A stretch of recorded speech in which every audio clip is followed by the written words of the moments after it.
你有没有发现，大自然里的动植物其实都是最厉害的发明家？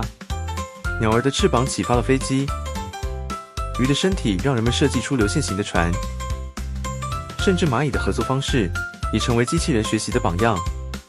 这种向大自然学习的设计方法就叫做仿生学。今天我们的探险任务就是向螃蟹学本领。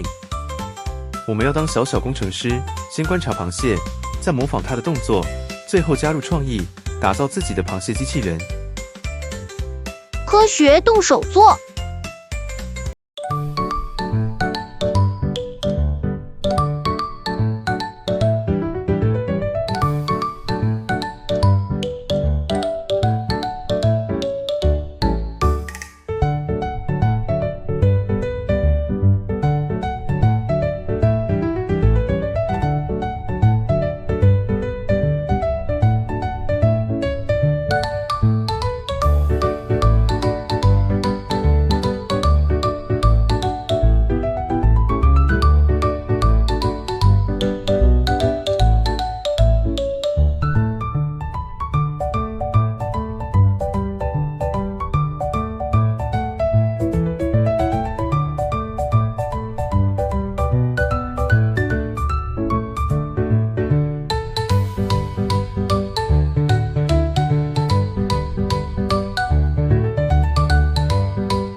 科学知识站。我们所制作的仿生螃蟹机器人，利用电能转动小马达，马达带动齿轮，齿轮又连接了螃蟹的肚子和脚。因为肚子低，脚抬高，形成落差，走动时就会出现一上一下的律动，模拟出螃蟹横着走的样子。认识工程专业螃蟹机器人。